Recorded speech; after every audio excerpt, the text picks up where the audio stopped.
633 students, and the aim was to try to start a dialogue with students about feedback and about learning.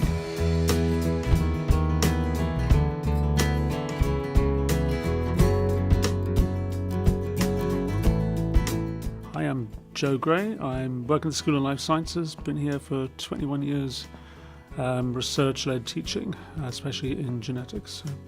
My interest is trying to make education better, particularly better use of assessment and feedback in learning. Well, we've redesigned our level 2 course, so we've got 633 students, and we're trying to redesign our courses that there's a logical progression of how students move through the course, what they learn, but how they progress via assessment and feedback. So we collaborated with the Lead Centre, but particularly Steve Draper in psychology, who knows everything about education, was very helpful.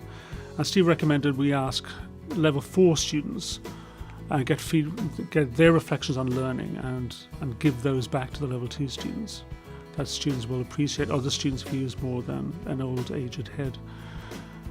So we set up a survey, asked level 4 students 3 questions. How have you improved as a learner since level 1? What or who has helped you improve? And what advice would you give to level 2 students? So we collected that and then made all that information available to 633 level 2 students and ran an entire session discussing that, among other things. The level 4 students were very focused on what they thought had helped them, and most of it could be summarised as other people, and that could be the lecturing staff and how helpful lecturing staff were, but actually interacting with other students, working in groups, studying together, discussing things together, and learning for understanding rather than rote learning really came out as very strong themes, which is nice.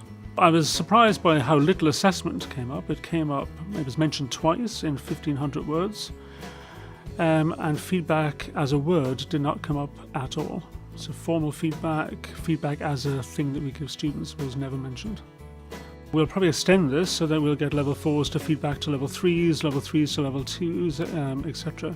And we'll probably use it as an entree into some scholarship to try to understand how our students actually progress through their learning and what really helps them, as opposed to what we as aged academics thinks helps them, and what the pedagogic literature tells us helps them, none of which is necessarily true.